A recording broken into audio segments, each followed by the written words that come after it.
20 minutos para apresentar e podem ficar à vontade. Ok.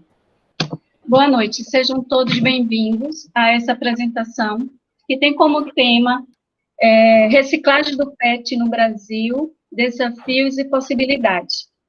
Nossa equipe é constituída por Alexandrine, Gisley Silva e eu, Rosângela Viana. Introdução. Alexa, atualmente, o aumento da densidade demográfica e a escassez de recursos naturais estão em crescimento exponencial. Fato esse que no nível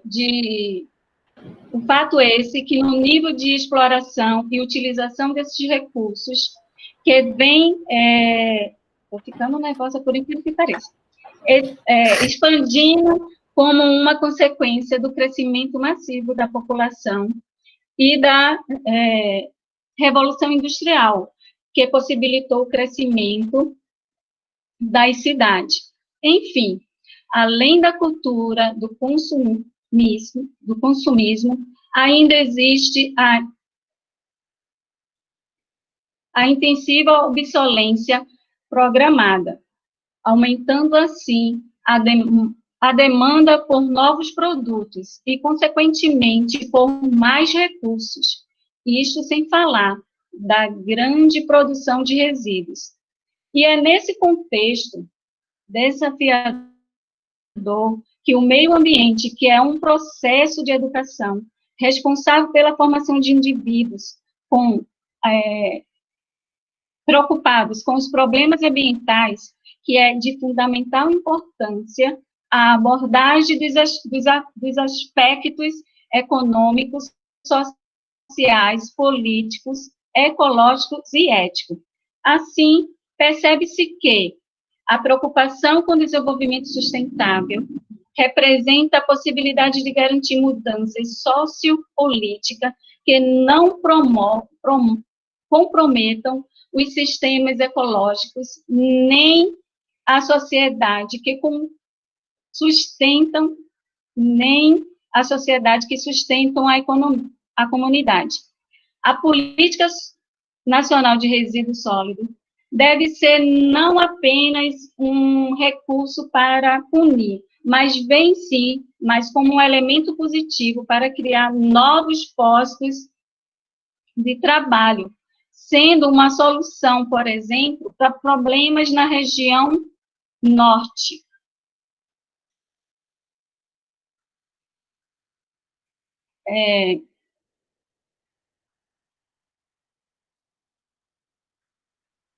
Devido a essas condições precárias do gerenciamento dos resíduos no Brasil, a região norte, que tem a menor densidade populacional, gerou, em 2018, aproximadamente 16.073 toneladas de resíduos sólidos urbanos dias, das quais apenas 81,31% foram coletadas. Do total coletados, nos 450 municípios da região, apenas 4.000 toneladas diárias foram para... Desculpa. Falando agora um pouco sobre o objetivo do trabalho, o objetivo do trabalho foi realizar um panorama bibliográfico sobre a questão da reciclagem do PET no Brasil, os desafios e as oportunidades. Então, de acordo com a Política Nacional dos Resíduos Sólidos, entende por coleta seletiva a coleta de resíduos sólidos que foram previamente segregados conforme a sua constituição ou composição. Falando um pouco da metodologia, para a elaboração do trabalho, foram feitas pesquisas em diversas bases acadêmicas, onde foi utilizado também como apoio a Abreu PET e a ABPET, que são indústrias responsáveis pela reciclagem do PET. E nessa pesquisa foram pesquisadas palavras-chave como PET, reciclagem, resíduos sólidos urbanos. Agora falando um pouco sobre resultados e discussões. Uma breve contextualização dos resíduos sólidos no Brasil.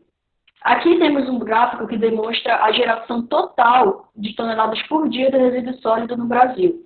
Em 2018, esse número chegou a 216.629, enquanto a geração per capita, ou seja, por pessoa, por dia, chega em 2018 a 1,39 quilos por pessoa por dia. Então, isso gera uma média de mais ou menos 1 quilo de geração de resíduos sólidos por dia por pessoa. Aqui falando um pouco sobre a definição e surgimento do PET. O PET, ele foi descoberto, né, em 1941, onde só em 1973 que foi elaborada a garrafa PET, não apenas o PET. E no Brasil, ele chegou apenas em 1989. Aqui tem um pouco do fluxograma de como é a produção do PET. Agora falando sobre segregação, coleta e reciclagem do PET. Dados da revista The Guardian afirmam que cerca de 500 bilhões de PET são produzidos por ano a nível mundial. Só esse número por si já revela a importância da reciclagem do PET, desse tema. Além disso, temos o Shimamoto, 2011, onde ele afirma que 71% do PET produzido ele tem como destinação a indústria das embalagens. E essa indústria, ela faz com que esse PET tenha uma duração de poucos segundos, porque a partir do momento que você consome o que está dentro da garrafa, ele já é descartado. E se não for descartado da maneira correta, ele pode acarretar poluição ambiental de forma imensurável. O que gera, então, essa preocupação do governo, dos políticos e do Estado como um todo, de incentivar cada vez mais a coleta seletiva com o objetivo da reciclagem. Então, segundo esse gráfico aqui, podemos observar que no Brasil, esse gráfico é da coleta seletiva. Mais de 70% foi coletado. Seguido, dentro do Brasil, os estados que mais se destacaram, as regiões que mais se destacaram, foram as regiões Sul, Sudeste, seguida pela região Norte. Porém, aqui na região Norte, a gente utiliza um sistema que se chama de PEB, que é ponto de entrega voluntário, que são indústrias, empresas grandes que fornecem um ponto de coleta, que podem ser armazéns, podem ser estacionamentos, onde a população pode ir lá e deixar o seu resíduo de maneira gratuita e voluntária. Porém, esse resíduo, quando ele não é entregue voluntariamente, de forma através da coleta seletiva, com o intuito de reciclagem, ele é destinado ao aterro sanitário. Aqui em Manaus, ele fica lá na M010. Então, essas duas destinações, a coleta seletiva para reciclagem e o aterro sanitário, elas são destinações ambientalmente corretas, segundo a Política Nacional de Resíduos Sólidos. Só que também tem as destinações que não são tão corretas assim, que vão ser ditas posteriormente mais à frente. Então, falando um pouco aqui da duração do PET, essa imagem demonstra o PET em 2009, em 2019 e 2109, onde claramente podemos observar que o PET demora mais de centenas de anos para se decompor. E quando ele se decompõe, antes de se decompor totalmente, ele vira microplásticos que causam grandes impactos à vida aquática. Esse tema ele é tão importante que a própria ONU ela insere esse tema nos ODS, na Agenda 2030 dela. E essa reciclagem ela é um processo que utiliza uma matéria que já tinha sido descartada, jogada fora, e ela reinsere essa matéria no processo produtivo. Então, ao invés de utilizar matéria-prima que seria virgem, ou seja, os recursos naturais que são finitos, ele deixa esses recursos resguardados e utiliza uma matéria-prima de forma que maximiza, vamos dizer assim, a sustentabilidade, a autossustentabilidade. A coleta ela deve ser feita de acordo com as cores, e a cor do plástico, que é do PET, é a cor amarela. Falando um pouco sobre os problemas do não descarte correto, então, quando ele não é descartado nem para coleta seletiva para reciclagem, nem para os aterros, ele vai parar em diversos ambientes, como, por exemplo, nos solos, nos rios, nos mares, contaminando a população da fauna aquática, da fauna terrestre, como também causa uma contaminação, biológica nesses materiais que foram descartados de forma incoerente com a política nacional.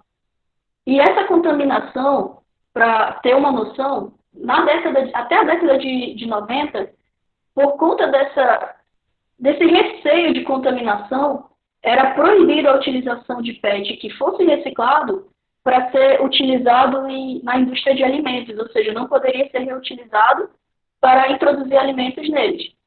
E tem um estudo lá da UFSCar, que é a Universidade de São Carlos, onde eles desenvolveram um método de descontaminação biológica bem simples. É um fluxo de ar quente, esse ar chega a 200 graus Celsius, é muito quente, onde elimina todos os micro-organismos que estão presentes no PET que sejam nocivos à saúde humana. Então, o PET se torna seguro.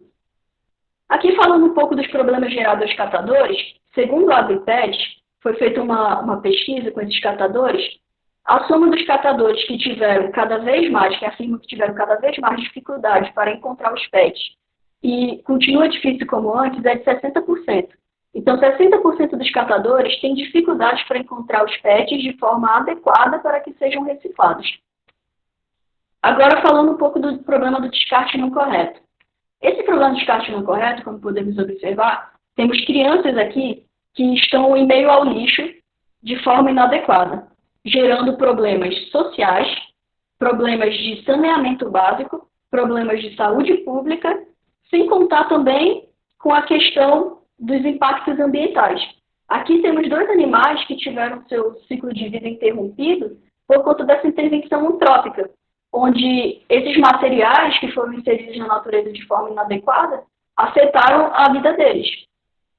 Essa imagem aqui representa todo o desperdício de matéria que poderia ter sido reutilizada e gerado economia, feita a economia girar. E nessa imagem, aqui o globo ele representa o planeta Terra submerso em todo esse resíduo, de forma a demonstrar que a forma que está sendo utilizado o PET não é uma forma sustentável. Daqui a pouco, os recursos eles são limitados, vão acabar. E para onde vai todo esse lixo? Aqui um gráfico que representa em 2015 que cerca de 51% apenas de todo o PET gerado foi reciclado. Então, o problema do não descarte correto, ele afeta inclusive a vida aquática, principalmente a vida aquática, porque como dito anteriormente, o PET, quando ele está em processo de degradação, ele vira microplásticos e ele é extremamente nocivo às criaturas aquáticas. Agora também não tem só os malefícios, tem também os benefícios. Eles podem ser sociais, econômicos e ambientais. Aqui nessa tabela da ABPET, temos que 49% da origem do PET da ABPET foi oriundo de cooperativas, enquanto 34% foram oriundos de catadores, e 17% têm outras origens. Aqui temos um pouco das possíveis utilidades para esse PET reciclado, onde pode ser utilizado em camisas, garrafas, travesseiros, capacetes, para automóveis, carcaças de automóveis, entre outros. Nesse gráfico aqui, vamos observar um pouco dos benefícios ambientais da reciclagem do PET, pois no ano de 2014, 50% do PET que foi produzido no ano, ele foi reciclado de forma coerente. Aqui falando um pouco da geração de empregos. Além da geração de emprego direto, tem também geração de empregos indiretos. Os empregos diretos seriam os catadores, as cooperativas, as indústrias de reciclagem, as indústrias de coleta seletiva, e também tem empregos diretos, que seriam os setores de limpeza urbana, além da economia que gira por conta dos impostos arrecadados. Então, aqui está da região norte, onde foi gerado 24 mil empregos, e aqui a movimentação do dinheiro em milhões de reais. E um pouco sobre a vantagem do PET em relação à garrafa de vidro. O PET tem designs, tem cores, tem um custo competitivo, ele tem uma alta produtividade e rendimento. O mais importante é que o PET ele tem um peso muito reduzido, ele é leve, faz com que o frete seja barato, além de que ele é bem resistente aos impactos na hora de se transportar. e ele é totalmente reciclado. Gisley. Boa noite, eu vou dar continuidade, né, ao trabalho sobre o PET. Então, essa imagem é assustadora, realmente, né? Por quê? Um levantamento divulgado pelo jornal britânico The Guardian fala que a cada 1 milhão de garrafas que são vendidas por minuto, 20 mil garrafas são compradas a cada segundo no mundo. E só o tempo que eu levei para falar para vocês sobre isso, já foram vendidas outras 100 mil. É assustador? É um problema gigantesco que estamos enfrentando todos os dias. E é visível, você andando de carro, você andando de ônibus, pela nossa cidade de Manaus, né? Nas orlas dos igarapés, nas margens dos igarapés e até nos rios, banhos, balneários, é visível. Pode passar. Pode passar, Alex. Uma situação de reciclagem no mundo. É devastador, né? Ver essa cena aqui, mas é a realidade, né? Um consumo suficientemente alarmante que deve crescer até 2021, 20%, segundo os dados da Global Package Trend Report, que divulgou para o The Guardian. Especialistas afirmam que o impacto ambiental provocado por este tipo de resíduo no planeta deverá ser pior do que aquele causado nas mudanças climáticas, mas é a realidade, né? E a queima desse material libera toxinas e gases altamente poluentes e inflamáveis, como a Alex já havia falado, né? Que vão contribuir para a poluição do ar e, consequentemente, o efeito estufa. Pode passar. No Brasil, né, foram colocadas algumas legalizações, né, que fala sobre a reciclagem do plástico que tem contato com alimentos, né? Nem todo esse tipo de material ele pode ser reaproveitado no mesmo processo de transformação, né? E outra resolução da Anvisa também diz que estabelece a possibilidade de produzir PET reciclado com contato direto com o alimento, né? Só que para adquirir isso, né, a empresa tem que requerer, juntamente com uma petição, à Anvisa. Umas simbologias foram... Não, pode continuar lá naquele outro... Isso. Uma BNT 13.230 divulga, para cada tipo de plástico, existe uma numeração e um código, né? PET, PAD, PVC. Por exemplo, o PVC todo mundo conhece, né? Mas o significado dele é o policloreto de vinila. É mais usados em construção civis, modas, medicinas, como injeções e essas coisas. Pode passar. Esse gráfico mostra o problema da região norte. O que quer dizer esse gráfico?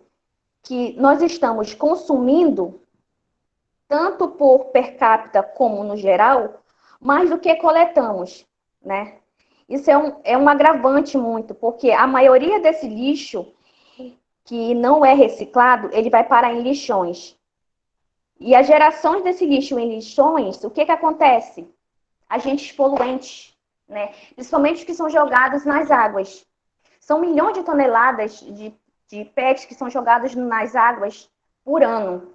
É algo em torno de trilhões de fragmentos de plástico que saem boiando, que é perceptível a gente ver, e são depositados no fundo das águas. E o que acontece com isso? São peixes contaminados. E a nossa alimentação, para quem gosta de peixe, logicamente que a gente vai se contaminar, né? Daqueles trilhões de garrafas que são agentes poluentes. Pode passar. A reciclagem do PET Manaus e suas utilidades, né? Como você vê aí, um senhor, né? Em algumas cidades do interior, né, que eles fazem esse tipo de coleta mais pela geração de empregos e renda, né?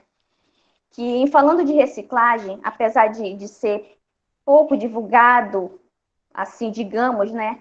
Mas é um processo de renda para muitas pessoas, somente na geração de empregos. Porque hoje no Brasil, existe em torno de 500 empresas recicladoras que geram milhares de empregos e renda para seus associados. Em Manaus, existem alguns pontos de coleta seletiva, né, como foi falado no primeiro trabalho, né, das meninas, espalhados para receber esse tipo de material, né, que são os chamados PEVs, ponto de entregas voluntárias, né. Todo esse material, ele tem que ser devidamente tratado para confecções de diversas modalidades, como vasos, flores. Passa aí. Pode passar.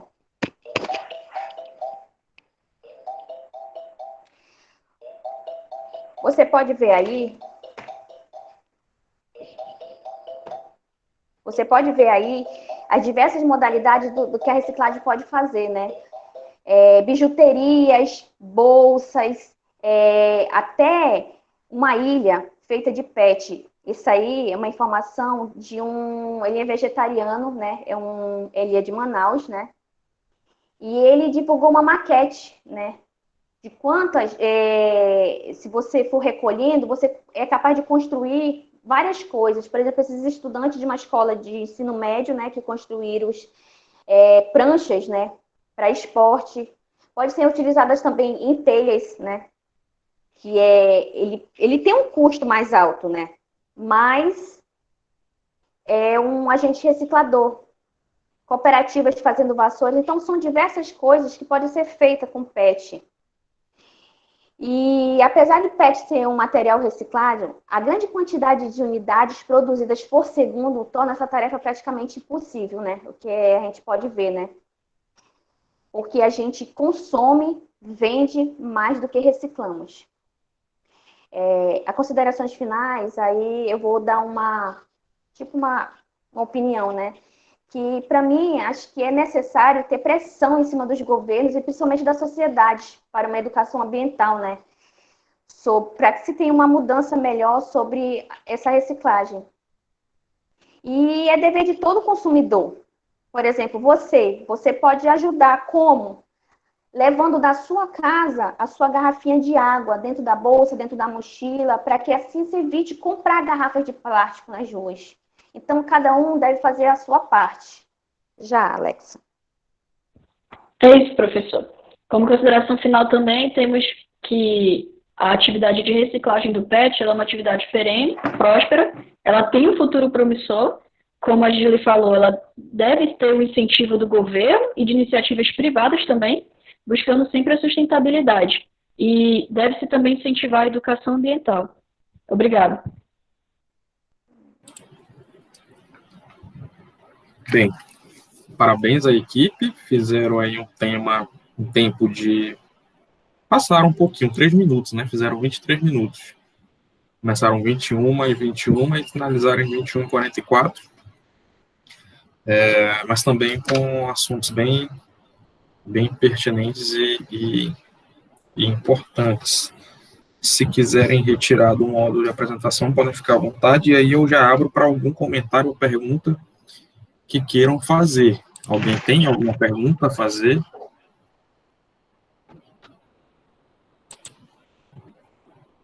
Não?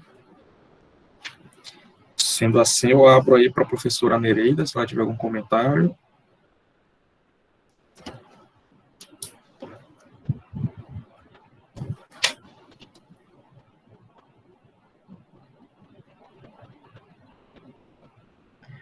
Pode prosseguir, Aleph. Certo. Bem, o que eu tinha para comentar aqui, basicamente, são duas coisas, dois aspectos que foram bem abordados aí, né, que é o que vale destacar aqui para o que a gente já tinha até comentado em algumas aulas. Vocês assistiram alguns vídeos lá daquela questão do projeto Mares Limpos, né, do Menos um Plástico, que inclusive originou aquele nosso desafio IFAM Plástico Zero, não é isso? Eu queria saber se ainda tem alguém cumprindo aquele nosso desafio. Eu fiz, professor. Eu percebi pelas hashtags aí que ela publicava, né? Lembra lá que era hashtag Desafio IFAM Plástico Zero? Eu observei que algumas pessoas aí fizeram, sim, essa participação. Se continuaram, eu acho que é interessante a gente finalizar. Acho que é importante a gente finalizar esse ciclo, Lembrando que eu tinha até comprado já, inclusive, os brindes de vocês, né? E tá parado aqui, eu tenho que entregar para vocês aí, né? Baseado na quantidade de publicações, ou seja, de quem mais publicou aí as atitudes de mudança no consumo, né? Eu também tenho continuado, paralelo àquilo das nossas aulas, é um desafio pessoal. A gente teve agora em julho, o Julho Plástico Zero, não sei se alguns acompanharam aí nas redes sociais, que era exatamente um mês todo dedicado ao não uso ou ao máximo de redução do consumo de plástico, né? Como a gente tinha falado, tudo, e a Gisela botou isso bem interessante aí, você usa PET, usa sacola plástica em poucos minutos, e aquilo já vai virar resíduo, né? E o grande problema é que ele não é feito uma reciclagem, como a gente viu que deveria ter sido feito, e aquilo muitas das vezes vai parar nos corpos hídricos, ou seja, nossos famosos igarapés aqui na região, e depois que isso vai para os igarapés, chegam até os rios, que são os canais maiores, mais próximos, e dos rios, aí disputa-se com os peixes que consomem microplásticos. Depois é interessante vocês darem uma pesquisada, que a gente já até comentou um pouco sobre isso, e já tem alguns estudos, né, aqui na bacia amazônica, de peixes com microplásticos na sua composição, na composição da carne. Então, as pessoas estão comendo um pouquinho de microplástico aí. É provável que a gente já tenha se alimentado com carne de peixe que tem microplástico, né? E isso é um problema, porque isso depois vai desencadeando futuros problemas de saúde para a gente, além de impactar a cadeia alimentar, e etc, etc. E depois isso chega ao mar, né? Como a gente viu ali que a garrafa PET que a Alexa mostrou no slide, que ela, independente do tempo que ela usa, 100, 150 anos, ela vai continuar a mesma garrafa PET, né? Eu até brinco, assim, quando eu estou falando, eu falei, você muda, seu filho muda, você muda de mentalidade, e a garrafa PET não muda, ela permanece intacta, bem dizer, né? E aí ela adquire ali algas, vegetais marinhos, e aí ela se confunde, o animal confunde ela, acha que aquilo pode ser um plâncton, alguma coisa, e vai se alimentar. Outras tartarugas comem, tentam comer, se engasgam, pássaros, focas, elefantes marinhos, baleias com diversos aí problemas, né? Um dia desse acharam uma baleia morta, fizeram uma abertura, né, do intestino dela, só era plástico. Ou seja, a gente está criando um oceano de plástico, né? Então é bem delicada e urgente essa questão do não uso de plástico. Eu tenho tentado abrir mão ao máximo de plástico, né? Por exemplo, de canudos eu evito, né? Às vezes é complicado porque em restaurante o cara já vem com canudinho às vezes aberto, né? Ou então ele tem aquele porta-canudo já na mesa, que são vários canudos dentro já abertos, então é bem complicado. E eu tenho feito, né, não tenho recebido canudo, eu tenho tentado levar o meu mesmo, né, o fixo, ou não usa, né, bebe realmente lá na ponta, na ponta do copo, lá, né, na beira do copo, que é bem mais ecológico. E quando a gente vai em drogaria, a gente está acostumado que a gente já vai colocar os remedinhos na sacolinha, né? Então, às vezes, eu vou comprar um comprimido, uma carteirinha de nada, de paracetamol, e a pessoa já bota num saco. Eu falei, não coloca. Aí a pessoa me estranha, assim, faz uma cara, mas por que tu não quer colocar no saco? Aí eu vou explicar. Aí eu falei, olha, tem 30 segundos para me ouvir, né? Aí eu vou explicar rapidamente, de forma bem objetiva, que aquilo é um desafio pessoal, que exatamente a gente está tentando retirar, né, essa pressão sobre os nossos recursos hídricos e não destinar ainda a geração de mais resíduos ainda de sacolas plásticas que são bem nocivas, né? E foi até engraçado, professor, que eu estava fazendo essa atividade que eu pedi para tirar foto, aí eu fui na farmácia, eu comprei um absorvente, saí com ele na mão e ainda tirei foto na frente da farmácia. O pessoal ficou me olhando assim, aí eu achei engraçado. Por exemplo, muitas das vezes, quando eu vou comprar algo, eu não vou muito a pé, dependendo do local. Então, vou voltar de carro, vou voltar com alguém. Por que eu vou pegar essa foto? Eu estava de carro, mas eu fiquei na frente da farmácia para tirar a foto. Sim. Eu digo assim, essa tua atitude, que às vezes a gente está bem tranquila, né? Vai voltar de carro, a gente não vai carregar nada, e assim a gente pega a sacola. Então, é importante não receber a sacola, porque a gente nem peso vai carregar, né? Então, é só para entulhar a sacola. É bem complicado isso, mas às vezes a moça já da loja ou do supermercado já fala assim, Se a gente não colocar na sacola, o cliente já, né, ele briga, xinga, porque ele está pagando. E aí, curiosamente, eu fui agora, semana passada, numa drogaria comprar um remédio, e eles tinham embalagem de papel, sacolinha de papel, né? Aí eu, pô, que legal, coloca na sacolinha de papel, né, que eu vou levar na sacolinha de papel, que é reciclável e tal, no sentido de uma degradação menor, né, orgânico. Aí o rapaz colocou, mas o outro produto ele colocou na sacola plástica. Eu falei, não, tira, o outro eu vou levar na mão, a sair da sacolinha de papel, beleza, mas o outro eu vou levar na mão porque não vai compensar, né? É questão realmente de estar atento, porque a gente é pego nisso. No supermercado também, eu passei já a adotar sacolas permanentes, né, que já tem aquela de supermercado. É bem interessante, nessas pequenas atitudes a gente vai conseguindo aí modificar a situação que está ocorrendo hoje, né? Outro dia eu pedi comida no iFood, aí minha surpresa foi que, em vez de vir naqueles isopores, né, de plástico e tal, tudo por fora, as marmitas, veio em sacolas de papel. Que nem aquelas que tem nos filmes, Estados Unidos, de pão, assim, grandona. Eu nem tirei foto para postar, mas eu gostei quando veio, me surpreendeu. É importante vocês, por exemplo, lá quando você faz pedido pela internet, você tem um campo que é observação. Experimentem colocar lá, preferencialmente, trazer na sacola de papel ou de papelão. E deixa para ver o que vai acontecer. Às vezes é uma questão que ninguém pede. Então, quando alguém começa a pedir um material que é mais orgânico, vamos dizer assim, mais fácil de degradar, né, porque é orgânico, e não causa tanto problema, eles começam a se adaptar, o mercado vai se adaptar a isso. É importante, né? Depois dê uma lida aí no chat que a Rosângela colocou uma informação sobre os plásticos, né? Acho que é um artigo que ela viu, que geram problemas aí a fauna e flora, exatamente aquilo que eu já tinha comentado, é bem observado. Alguém ainda tem algum comentário para finalizar?